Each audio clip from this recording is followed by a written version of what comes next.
Vamos a ir comparando algunos aspectos que vimos con el carácter simple y hablaremos entonces del carácter sabio.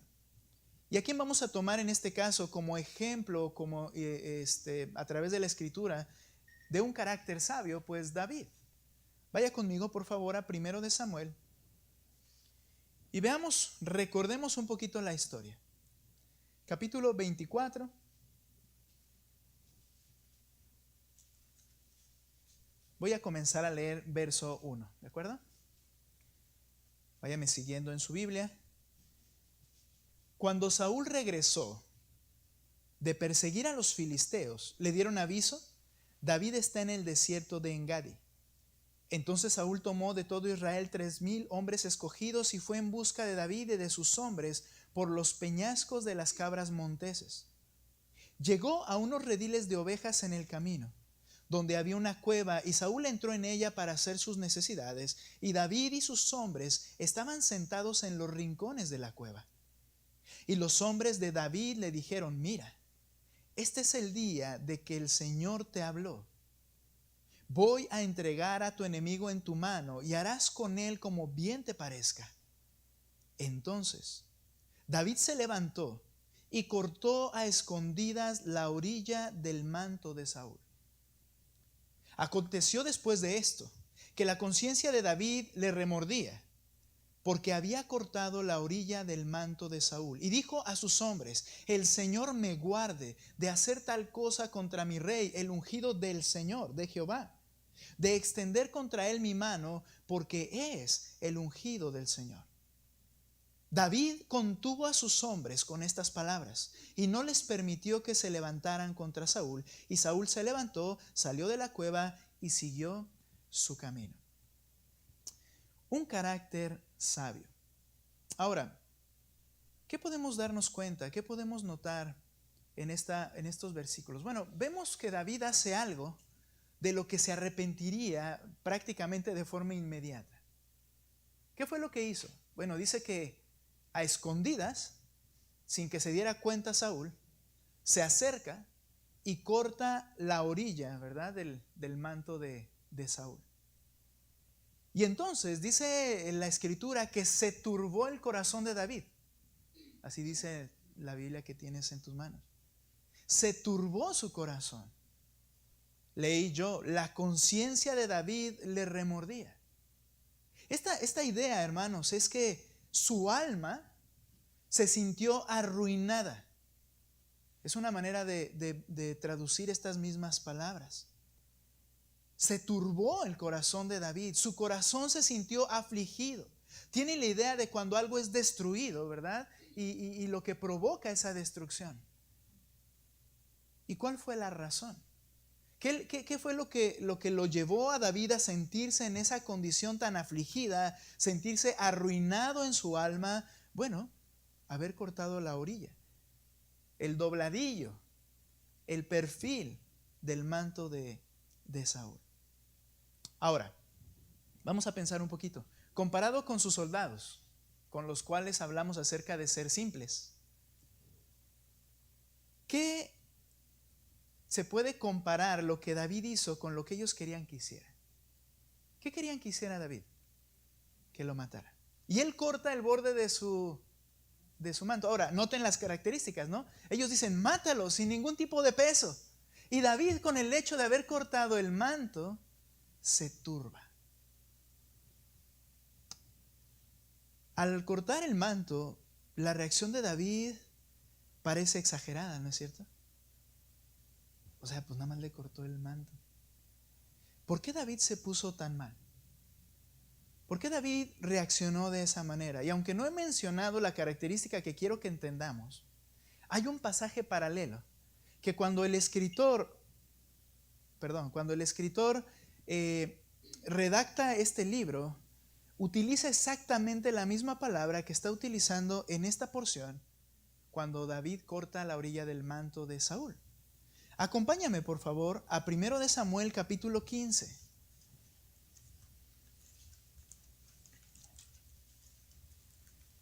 Primero de Samuel capítulo 15. ¿Recuerdas cuando Saúl es mandado a aniquilar a los de Amalek y matar todo el ganado y matar al rey y matar a todos, y él desobedece? Cuando Saúl llega y Samuel se le presenta, enviado por Dios, notan lo que dice el versículo 25, 15-25. Ahora pues te ruego que perdones mi pecado. Nuevamente, ahora pues te ruego que perdones mi pecado y vuelvas conmigo para que adore al Señor. Entonces, vean el 26. Ustedes léanlo fuerte, por favor, como lo tienen en sus manos. Dice: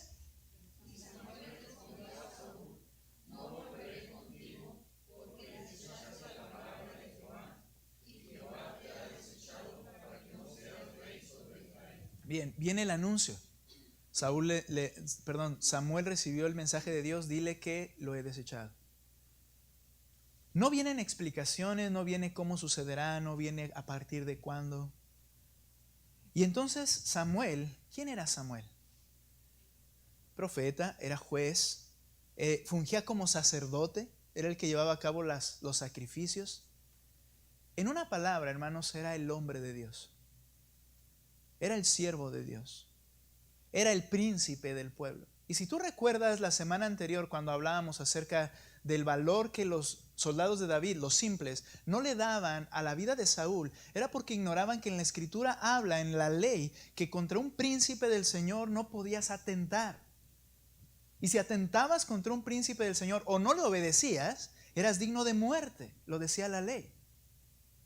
Este hombre es el hombre de Dios, el siervo de Dios, el príncipe de Dios. Todavía él está llevando a cabo su labor, Dios está con él, le da el mensaje de parte de Dios. Y entonces, nota lo que dice el versículo 27, ustedes también fuerte, hermanos, ¿qué dice?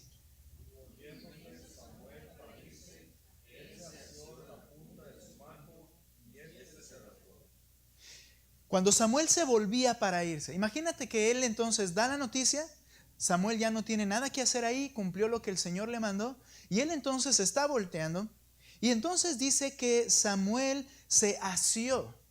Esto significa que lo tomó con fuerza. Fue tal la fuerza con la que Saúl lo tomó, que al momento de jalarlo, el borde de su manto, misma palabra, misma frase, la orilla se arranca.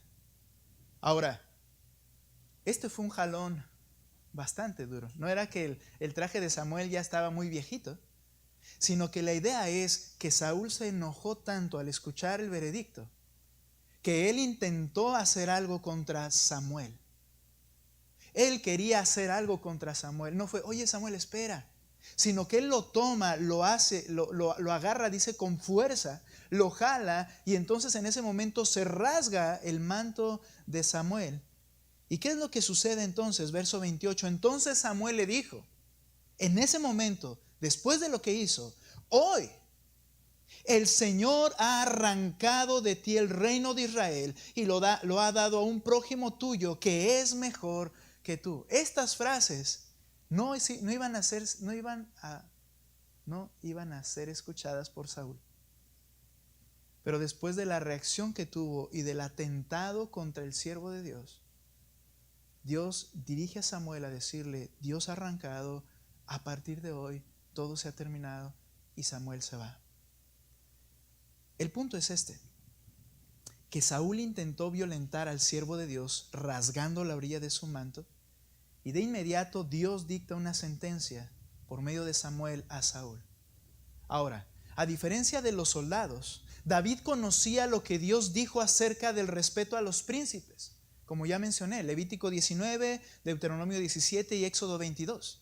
Entonces, cuando David va y corta, no arranca, pero él corta con algún instrumento, corta la orilla del manto, su corazón se alarmó de lo que implicaba la acción que él había cometido. ¿Por qué? Porque fue un atentado contra el rey en su corazón. Así como el rasgar la vestidura de Samuel fue un atentado contra Samuel, rasgar la vestidura del rey era literalmente un atentado contra el rey de Israel. En ese momento, David se turba Porque él estaba haciendo algo que él conocía que iba en contra de Dios. Por eso él responde de la siguiente manera. Ve conmigo a Samuel 24,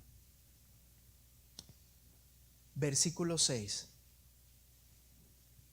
Después de cortar esa orilla, después de que estaba sufriendo en su corazón, le remordía la conciencia, su corazón ¿cómo dice la Reina Valera? Se turbó, exactamente. Noten lo que dice el siguiente versículo. Y dijo a sus hombres: el Señor me guarde de hacer tal cosa contra mi rey.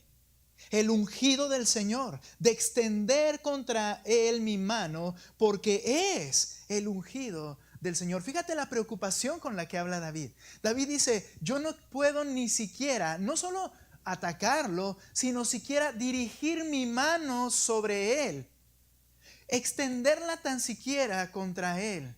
¿Y qué hizo Saúl con Samuel? No fue una mano, sino las dos, y lo quería deshacer. De hecho, Samuel entendió, porque después cuando Dios le dice: ve y unge a David, dice: me va a matar. Lo que Saúl hizo no fue mínimo. Y Samuel sabía y entendía bien, lo que David hizo, le hizo recordar y entender: yo no debo siquiera extender mi mano contra el siervo del Señor, el ungido, el rey. ¿Sabes?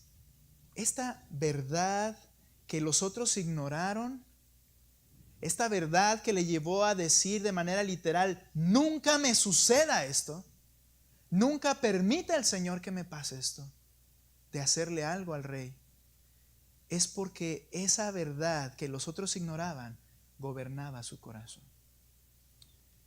Esto es lo primero que quiero que podamos entender. Un carácter sabio es gobernado por la verdad. Lo que lo llevó a turbarse y a cambiar de parecer fue la verdad que gobernaba su mente, que gobernaba su corazón, de tal manera que cuando hizo algo que iba a violentar esa verdad, se turba en su corazón. ¿Sabes?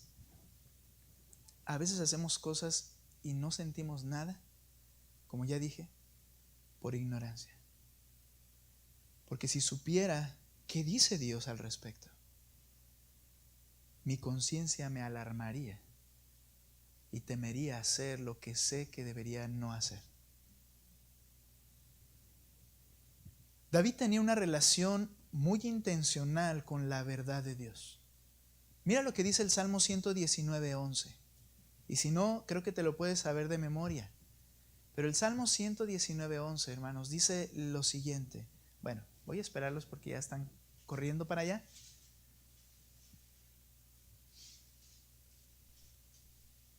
¿Listos? ¿Qué dice, hermanos? Ustedes leanlo. Salmo 119:11. ¿Qué dice?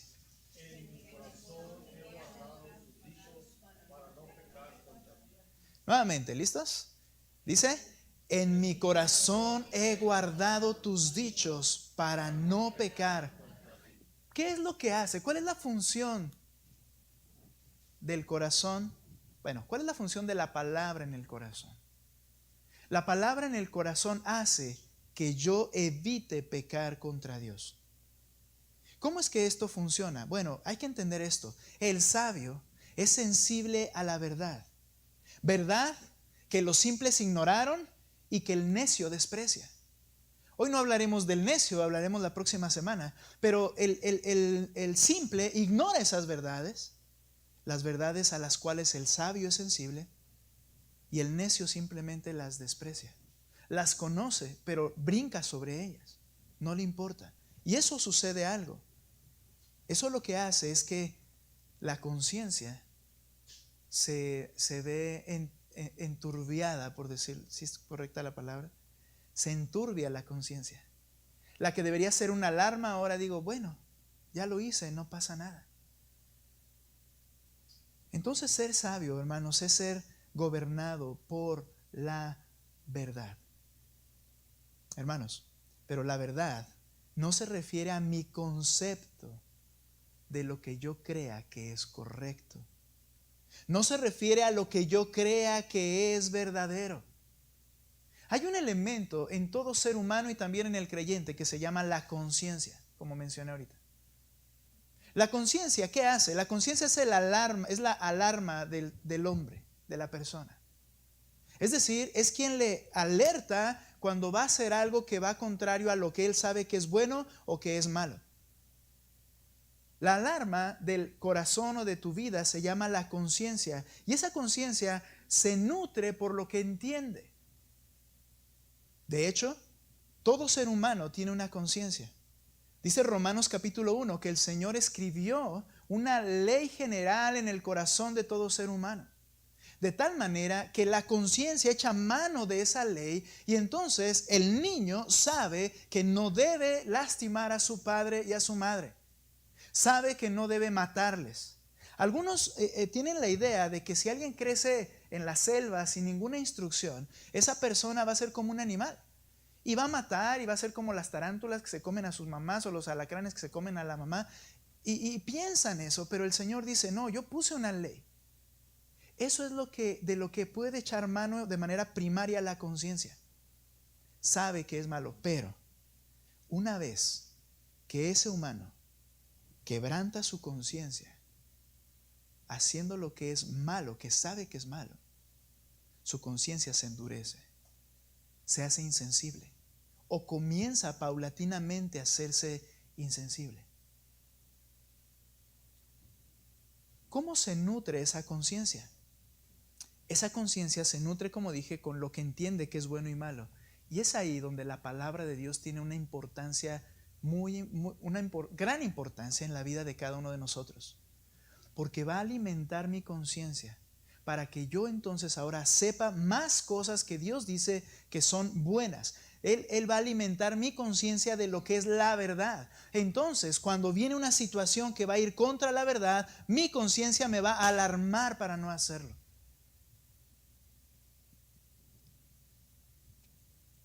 No es tu concepto de lo que es correcto y verdadero. Es el concepto que Dios da acerca de las cosas. ¿Sabes por qué? Porque Jesús es la verdad. Cuando vino a la tierra, dijo en Juan 14:6, yo soy el camino. Yo soy la verdad. Yo soy la vida. Nadie viene al Padre sino por mí. Cuando estaba con Pilato, le dijo a Pilato que él había venido a la tierra para dar testimonio de la verdad. En un sentido, o entendiéndolo correctamente, es que Cristo, al ser la verdad, vino a demostrar lo que es la verdad. Y luego Pilato hizo la pregunta que muchas veces sigue estando en nuestras mentes. ¿Pero qué es la verdad? ¿No es relativa? O sea, ¿no es lo que a ti te parezca que es funcional? ¿No es lo que tú creas que te parece bien o mal? No, es lo que Cristo es. Él es la verdad. Entonces, lo que hagas, lo que metas en tu conciencia, tiene que provenir de una persona. Y este es Cristo, porque Él es la verdad. El sabio es gobernado por la verdad. Es por eso que debemos atender el mandato para el creyente. ¿Cuál? Mira Colosenses capítulo 3, verso 16. Colosenses, por favor. Después leeremos un pasaje paralelo. Cuando decimos paralelo es que está tratando la misma idea en otra carta. Pero mira primero Colosenses capítulo 3, versículo 16. Nota que la palabra de Cristo, ¿cuál es esta? La verdad.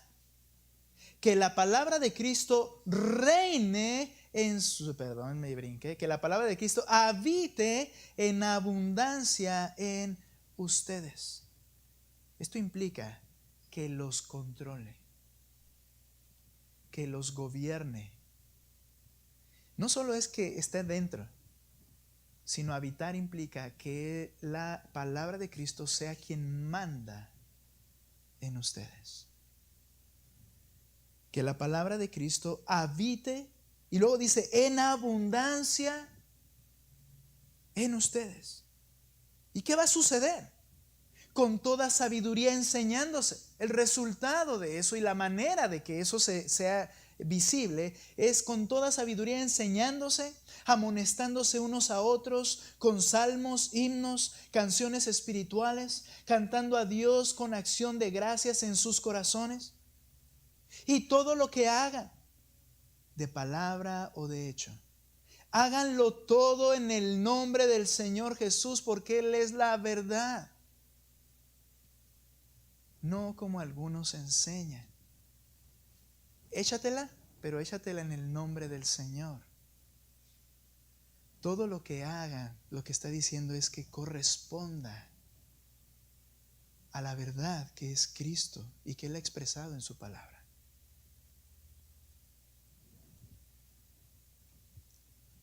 Dando gracias por medio de Él al Dios y Padre. Ahora, ve un pasaje paralelo. Este texto dice que la palabra de Cristo habita en abundancia en ustedes. Y entonces vienen la manera en que esto se va a manifestar. Hablando con sabiduría, cantando salmos, hablando y exhortándose unos a otros. Ve conmigo a Efesios 5:18. Efesios 5:18. Es el pasaje paralelo a Colosenses. Y mira esto, es bien interesante. Y no se embriaguen con vino, en lo cual hay disolución, sino sean llenos del Espíritu. Ahora, ¿por qué digo que es paralelo? Nota lo que dice el 19. Hablen entre ustedes con salmos. El resultado de ser lleno del Espíritu, la manera en que se va a manifestar ser lleno del Espíritu, hablando entre ustedes con salmos, himnos, cánticos espirituales, cantando y alabando en su corazón al Señor. Den gracias por todo en el nombre del Señor Jesucristo, a Dios el Padre, y sométanse unos a otros en el temor de Cristo. Mira, podríamos hacer esto de manera directa. Muchas veces hablamos, y en Efesios que vamos a hablar de la llenura del Espíritu. Ser lleno del Espíritu es que la palabra de Cristo sea la que gobierna tu vida. No es que de repente va a venir un trance. No, esto es de que el Espíritu va a gobernarme y Él va a usar su palabra conforme la palabra habita más y más en mi vida. Yo les decía en el discipulado ayer a quienes asistieron, yo les mencionaba que no necesitas, que no dependes de un pastor, que tú eres responsable de tomar la Escritura, leerla y entenderla. Esto no quiere decir que hay que quebrantar mandamientos que el Señor da de la iglesia y de tener un pastor y congregarnos, pero sí dice, hermanos, que tú eres el responsable de que la palabra gobierne tu vida, no el pastor. Tú eres el responsable de darte cuenta qué es aquello que Dios quiere que hagas y que lo obedezcas. Porque el sabio es gobernado por la verdad. Ser lleno del Espíritu es que nuestra mente esté controlada por la palabra para entonces ser sabio. ¿Por qué David se turbó? Porque él sí sabía lo que Dios decía y él no quería ir en contra del Señor. ¿Por qué los simples no vieron eso? Porque no lo saben, lo ignoran. ¿Y por qué el necio no le importa? Porque lo transgrede y ya su corazón está endurecido. El sabio entonces es gobernado por la verdad. Pero el sabio, hay varios aspectos y voy a terminar en 15 minutos ya, pero el sabio también, hermanos, no solo es gobernado por la verdad, sino que el sabio es misericordioso. Regresa conmigo, por favor, y fíjate a qué nos vamos a referir. Regresa ahí.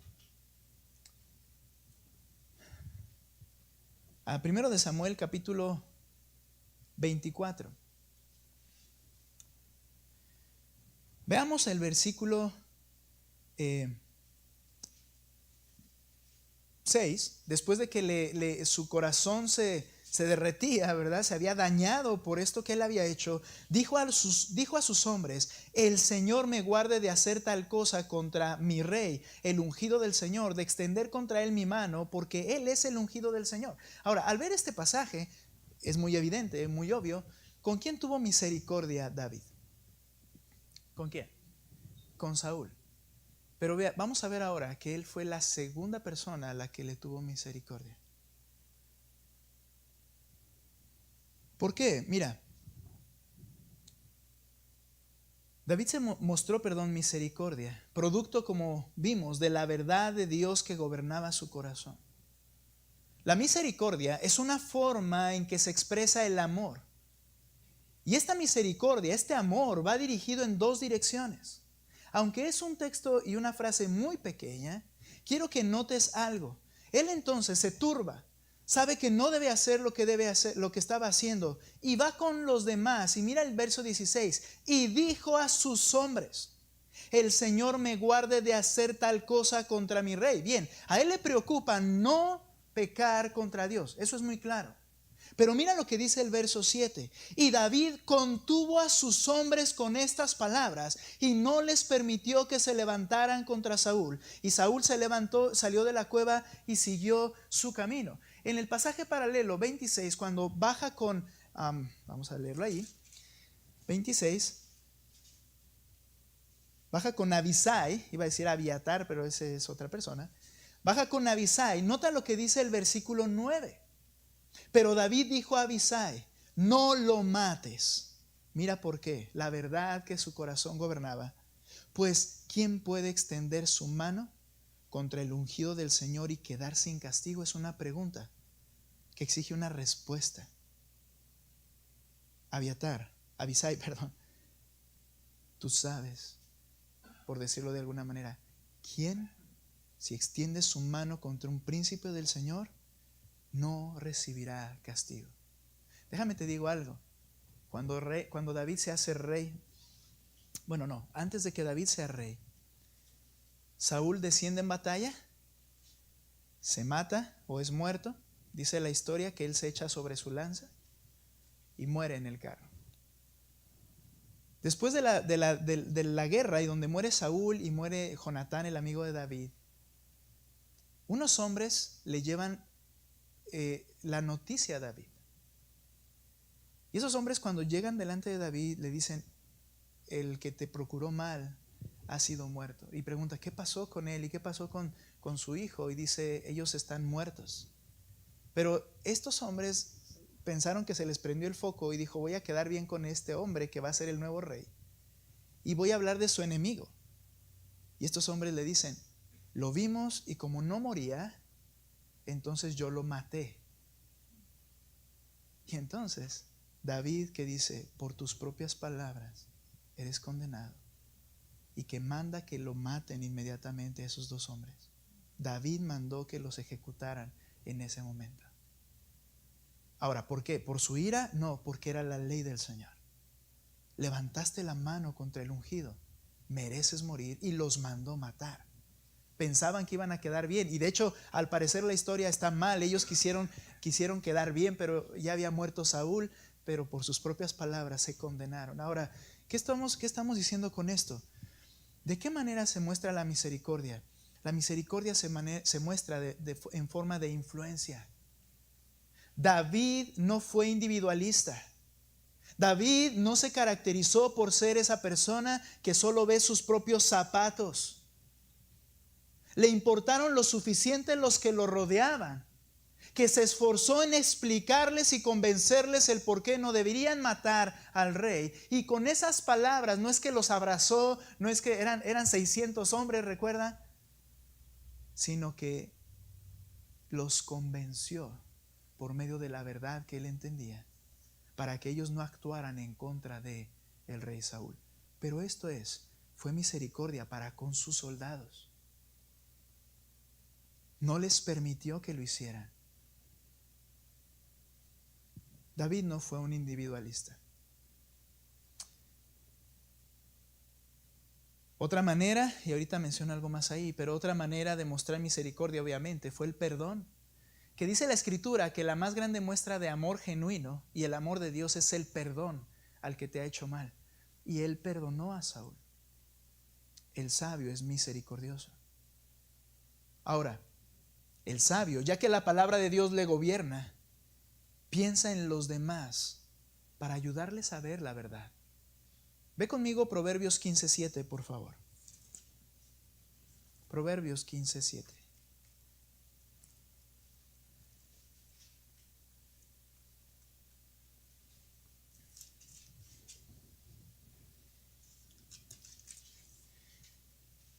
Los labios de los sabios esparcen conocimiento, pero no así el corazón de los necios.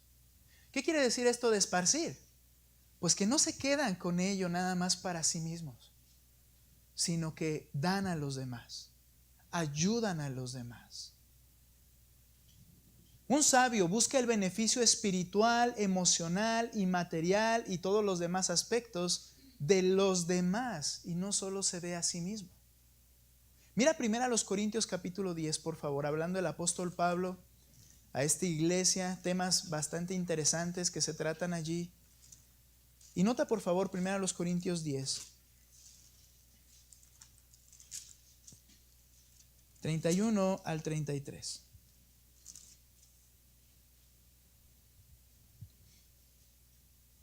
Bien, entonces, dice el apóstol Pablo, ya sea que coman, que beban o que hagan cualquier otra cosa. Recuerda lo que habíamos en Colosenses. Háganlo todo para la gloria de Dios. Bien, ahora, no sean motivo de tropiezo ni a judíos, ni a griegos, ni a la iglesia de Dios. Así como también yo procuro agradar a todos en todo, no buscando mi propio beneficio, sino el de muchos, para que sean salvos, sean imitadores de mí, como también yo lo soy de Cristo. Ahí se completa la idea. Tristemente, quien puso los versículos ahí brincó el capítulo 11 como si empezara otra idea, ¿verdad? Pero nota por favor estos pasajes. Dice el apóstol Pablo, bien, haz cualquier cosa que hagas, comer, beber o cualquier otra cosa, hazla para la gloria del Señor. Pero, si eres sabio, te van a importar los demás. Porque si tú eres tropiezo a gentiles y judíos, ambos se refiere a gente fuera de la iglesia, o a la iglesia del Señor con lo que estás haciendo, estás siendo necio. ¿Por qué? Tienes que aprender lo que yo aprendí de Cristo, dice Pablo. Yo vivo y hago las cosas para beneficio y bendición de los demás, no para mi propio placer. Hermanos, al ver estos textos, quiero que nos escuchemos cuando argumentamos. ¿Piensas en lo que a ti te gusta? ¿No te importa lo que los demás piensen o hagan? ¿Puedes tú y yo decir, bueno, ya les hablé del rompope y la gelatina, ¿verdad? Mi ejemplo culinario. Y puedes decir, pero a mí no me afecta. Qué necio. Tienes que evaluar las cosas dejando de ver tus pies y ve a quienes te rodean. ¿Por qué es importante esto? Porque el sabio es gobernado por la verdad, es cierto, y dice, yo conozco la verdad, es cierto, pero es misericordioso con quienes le rodean. Necesitamos, hermanos, porque por principio hablar de esa manera y pensar de esa manera es un hablar necio. Hermanos, esto nos pasa absolutamente a todos en una u otra aspecto en nuestra vida. Pensamos que yo debo de estar convencido de algo y con eso se convierte en verdad. Y esto no es más que una gran mentira. Y por otro lado, pensamos que vivimos solos y que somos libres en Cristo de hacer lo que quiera, y esa es otra gran mentira. Vives para la gloria de Dios, para no ser tropiezo a nadie de los que te rodean. Esto no quiere decir que voy a estar viviendo de acuerdo al temor a los hombres, a qué piensan los demás de mí. Yo debo vivir de acuerdo a la palabra de Dios, pero estoy dispuesto a ceder mis derechos. ¿Por qué? Porque me importa más la gloria de Cristo que mi gloria. El sabio es gobernado por la verdad. El sabio es misericordioso con los demás. Y el sabio se justifica con obras. ¿Qué quiero decir con esto? Lo voy a explicar porque ya estamos en 5 minutos y quiero avanzarlo y terminarlo. El sabio se justifica con obras. Ser sabio es actuar de la forma correcta en el momento correcto. Sin embargo, podemos considerarnos sabios a nosotros mismos y realmente no serlo. Isaías capítulo 5, versículo 21 dice lo siguiente. Isaías 5, 21. Si lo leo, escúchame por favor. Dice la escritura: hay de los sabios a sus propios ojos e inteligentes ante sí mismos. Piensan que somos sabios, pienso que soy sabio, pienso que soy inteligente, pero aquí hay una consecuencia, hay un riesgo, hay un juicio contra el que es así. ¿Por qué? Porque podemos decir que somos sabios, pero la sabiduría, la verdadera sabiduría se muestra en acciones sabias. ¿Qué hace David? Recuerda un poco la historia y si no en casa léelo. Después de cortar la orilla del manto, cuando sale Saúl, le dice a Saúl: Rey, yo no tengo nada contra ti. No hagas caso a los que te dicen que quiero matarte. Mira, aquí está la prueba. Yo te tuve, te pude matar, el Señor te puso en mis manos, pero yo no quise levantar mi mano contra mi rey. Y le hablaba con un amor, hermanos, que es impresionante cómo le hablaba a Saúl. Y le enseña: mira, aquí está. Y entonces el mismo Saúl decía: tú eres más justo que yo, porque es verdad, me tuviste en tu mano. Es decir, hay evidencia. Cuando va contra Saúl, ahora cuando se quedan dormidos por obra del Señor, todo el ejército y Saúl también, que sale de allí, le dice a Abisai: no lo mates. Se van, toman la espada y el cántaro y le vuelve a mostrar: mira, yo te pude haber matado, pero mira, aquí está la muestra. Y nuevamente Saúl le dice: tú eres más justo que yo, todo te va a salir bien cuando seas rey, ya no te preocupes, ya no te voy a perseguir. Y de todos modos David dijo: donde me encuentre me va a matar, y él huye. Pero el punto es que la vida sabia se manifiesta con resultados. Hay resultados que nadie puede negar. Por ejemplo, Saúl se creía sabio, ¿no es cierto? Pero le dijo Samuel en aquel momento que desobedeció: ok, entonces, ¿qué es ese ruido de animales y de balidos que escucho? Tu sabiduría no tiene justificación, no tiene evidencia. La verdadera sabiduría se muestra entonces en acciones sabias. Cristo dijo que aunque le llamaban un borracho y un bebedor, siendo el Mesías, Él dijo en Lucas 7, 34 al 35: y aunque me llamen así, sin embargo, la sabiduría se justifica en los hijos. ¿Cuál es el punto? Que era un refrán, que era evidente, nadie podía negar lo que Cristo hacía, y esto manifestaba que realmente no venía de Belcebú ni nada de lo que lo estaban acusando, sino que Él descendía de Dios. Pero esto nos lleva a algo interesante, hermanos. La sabiduría se justifica en nuestras vidas.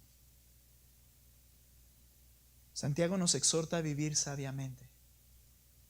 Y nos dice en Santiago 3:3: ¿hay alguno sabio y entendido entre ustedes? La lucha era quién era sabio en ese lugar. Había pleitos entre ellos y decían: no, yo soy sabio, no, yo soy el que tiene la razón. Bien, muestra con obras tu sabia mansedumbre. Muéstrala.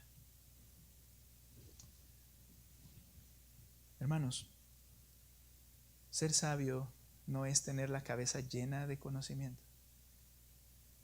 Es hacer lo que se debe hacer en el momento correcto. Si no lo hacemos, puedo tener la cabeza, me va a explotar de conocimiento, pero sigo siendo muy necio. El sabio es humilde. Regresando conmigo allá, 1 Samuel 24, hermanos, por favor. Quiero que veas versículo 13, 24:13. Es un texto que habla acerca de lo que acabo de mencionar. Como dice el proverbio de los antiguos: de los malos procede la maldad, pero mi mano no será contra usted. Evidencia de que él es sabio y justo. Y luego le dice en el 14, ¿tras quién ha salido el rey de Israel? ¿A quién persigue? ¿A un perro muerto? ¿A una pulga? Y luego en el otro capítulo, cuando David también entra al campamento y él está dormido, le dice, ¿ha salido a buscar una perdiz, una especie de gallina? ¿Una pulga? Hermanos, estas frases judías era una manera de demostrar a alguien que estaba en inferioridad. Y David lo contrasta en sus palabras de manera hermosa porque dice, el rey de Israel ha salido a perseguir a un perro muerto. David, hermanos, se expresa de sí mismo con verdadera humildad. Hay un proverbio árabe que dice, un hombre es sabio mientras busca la sabiduría. Si llega a creer que la ha encontrado, se convierte en necio. Una persona que está siendo gobernada por la palabra de Dios es más consciente de sus profundas limitaciones y es más dependiente de Dios. Cuando tú volteas y juzgas a alguien más y piensas, este es muy tonto, este es muy necio, diría el Señor desde el cielo. Este no, este es muy necio. El sabio es humilde. Y por último, el sabio descansa en Dios. Un texto más, capítulo 24, por favor, verso 12, y les invito a que ustedes lo lean con fuerza. El sabio descansa en Dios. 24:12, por favor, hermanos, fuerte. ¿Qué dice ese versículo?